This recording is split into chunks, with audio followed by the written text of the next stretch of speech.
નમસ્કાર મિત્રો, મારી પીઆર ગુજરાતી ચેનલમાં તમારું સ્વાગત છે।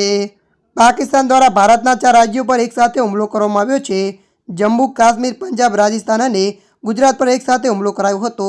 ગુજરાતના સિરકેક અને ભુજ વિસ્તારમાં પણ પાકિસ્તાની ડ્રોન દેખાયા હોવાનું સૂત્રોએ જણાવ્યું હતું।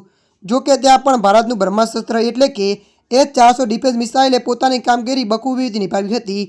તમામ ડ્રોન તોડી પાડવામાં આવ્યા હતા। જો કે આ 4 રાજ્યો પર હુમલો થતાં હવે ભારતે પણ વળતો હુમલો કરવાનું શરૂઆત કરી દીધું છે। ગુજરાતના બનાસકાંઠા જિલ્લાના સુઈગામ અને વાવ વિસ્તારના સરહદી ગામોમાં સુરક્ષા કારણોસર બ્લેકઆઉટ કરવામાં આવ્યું છે। પાકિસ્તાન તરફથી સતત થતી ગતિવિધિઓને ધ્યાનમાં રાખીને સ્થાનિક વહીવટીતંત્રએ અને સુરક્ષા એજન્સીઓએ આ સાવચેતીભરી પગલું ભર્યું છે, જેથી નાગરિકોને કોઈપણ સંભવિત ખતરાથી સુરક્ષિત રાખી શકાય।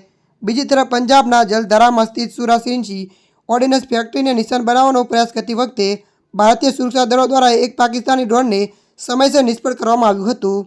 ત્યારે મિત્રો હાલ માટે આટલું। મળીશું નવી અપડેટ સાથે। જો તમને અમારો વિડીયો પસંદ આવે, લાઇક, શેર અને સબસ્ક્રાઈબ કરી નાખજો। ધન્યવાદ।